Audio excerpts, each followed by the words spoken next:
আজ গাইবান্ধা জেলা সমিতির দোয়া ইফতার মাহফিল। পবিত্র কোরআন শরীফে আছে লাইসানুল ইনসানু ইল্লা মা সা, অর্থাৎ মানুষের শ্রম ব্যতীত কিছুই লাভ করতে পারে না।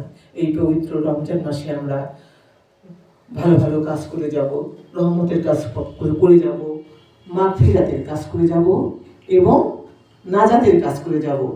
আজ গাইবান্ধা জেলা সমিতি 7 রং পত্রিকাটি দেখে, ম্যাগাজিনটি দেখে আমি বিমোহিত হয়েছি, আমি আনন্দিত হয়েছি, আমি মুগ্ধ হয়েছি।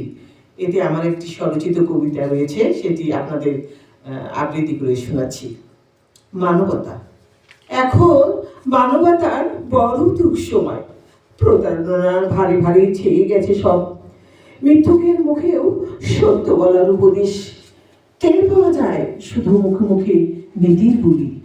যে চোর অন্যকে চুরি না করার উপদেশ, কতই না ধৃষ্টতা কর্মের ফাঁকে।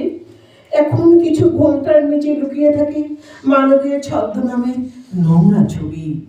সাদা কি বানিয়েছে তারা মতলব বাজে হাতিয়ার। ওই যে চলেছে বোরখা পরা সেই মানুষটি, সে নিজে অরক্ষিতা হয়ে দেয় অন্যকে রক্ষিতা হওয়ার উপদেশ। তার হিতাদেশ প্রতারণার ভাব, সে নিশ্চিপে ভনিতার বোতাম খুলে উজাড় করে দেয় নিজের দেহ মন। তার হিতাদেশ নিশ্চয়ই প্রতারণার ভাব। হে আল্লাহ, প্রার্থনা করি এ ছলনার মায়াজাল ছিন্ন করো। হে খোদা, প্রার্থনা করি এ ছলনার মায়াজাল ছিন্ন করো। ধন্যবাদ।